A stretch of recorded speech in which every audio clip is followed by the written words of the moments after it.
നമസ്കാരം. Win media ന്യൂസിലേക്ക് സ്വാഗതം. കേരള NGO യൂണിയൻ്റെ ചേർത്തല ഏരിയ സമ്മേളനം നടന്നു. ചേർത്തല ടൗൺ NSS കരയോഗം ഹാളിലാണ് സമ്മേളനം സംഘടിപ്പിച്ചത്. Area president M. അരുൺ പതാക ഉയർത്തിയതോടെ സമ്മേളനത്തിന് തുടക്കമായി. NGO യൂണിയൻ സംസ്ഥാന കമ്മിറ്റി അംഗം VR അജു സമ്മേളനം ഉദ്ഘാടനം ചെയ്തു. ഹിന്ദു വർഗീയത, സവർണ വർഗീയത പറഞ്ഞുകൊണ്ട് ന്യൂനപക്ഷ വർഗീയതയും ഭൂരിപക്ഷ വർഗീയതയും അപകടമാണെന്ന് പറയുന്ന നമ്മൾ കാഴ്ചകൾ കാണുമ്പോൾ കഴിഞ്ഞ ലോക്സഭാ ഇലക്ഷനിൽ മോഡി യഥാർത്ഥത്തിൽ അമ്പയെ പരാജയപ്പെടുകയാണ് ഉണ്ടായത്. വാരണാസിയിൽ മോഡി പിന്തള്ളപ്പെട്ടു ഒരു ഘട്ടത്തിൽ.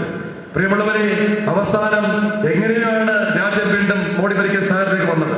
അവിടെ കഴിഞ്ഞ വർഷങ്ങളിൽ രാജ്യത്തെ ഇടതുപക്ഷ ചേരി ഐതിഹാസികമായ കർഷക പ്രക്ഷോഭമായാലും ജീവനക്കാരുടെയും പണിയെടുക്കുന്നവരുടെയും പ്രക്ഷോഭമായാലും വിദ്യാർത്ഥികളുടെയും യുവതികളുടെയും പ്രക്ഷോഭമായാലും പ്രക്ഷോഭത്തിന്റെ വേലിയേറ്റം രാജ്യത്ത് സംജാതമായപ്പോൾ അത് ജനവിധിയെ നല്ലതുപോലെ സ്വാധീനിച്ചു. അവിടെയും വർഗീയത പറഞ്ഞുകൊണ്ട്, ചരിത്രത്തെ അവതരിപ്പിച്ചുകൊണ്ട്, ദേശീയത പറഞ്ഞുകൊണ്ട്, പരമാധികാരം പറഞ്ഞുകൊണ്ട്, യുദ്ധസമാനമായ സാഹചര്യം അവതരിപ്പിച്ചുകൊണ്ടാണ് മോഡി വീണ്ടും എങ്ങനെയോ രാജ്യം ഭരിക്കുന്നത്. Secretary S. ജോഷി പ്രവർത്തന റിപ്പോർട്ടും ഖജാൻജി KJ സുനീഷ് വരവ് ചെലവ് കണക്കും അവതരിപ്പിച്ചു. ജില്ലാ വൈസ് പ്രസിഡന്റ് F. റഷീദ കുഞ്ഞ്, PG ജീന എന്നിവർ സംസാരിച്ചു. പുതിയ ഭാരവാഹികളെയും തെരഞ്ഞെടുത്തു.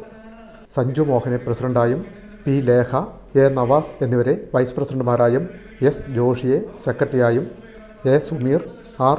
രമ്യ എന്നിവരെ ജോയിന്റ് സെക്രട്ടറിമാരായും ട്രഷററായി KJ സുനീഷിനെയും തെരഞ്ഞെടുത്തു. പൊതുമേഖലയുടെ ആസ്തികൾ വിൽക്കാനും സിവിൽ സർവീസ് സ്ഥിരം നിയമനങ്ങൾ ഒഴിവാക്കാനുമുള്ള കേന്ദ്ര സർക്കാർ നിലപാട് പ്രതിഷേധാർഹമാണ്. കേന്ദ്ര സർവീസിൽ ഒഴിവുള്ള 10 ലക്ഷം തസ്തികകളിലേക്ക് നിയമനം നടത്തണമെന്നും പൊതുമേഖലയുടെ സ്വകാര്യവൽക്കരണം അവസാനിപ്പിക്കണമെന്നും സമ്മേളനം ആവശ്യപ്പെട്ടു.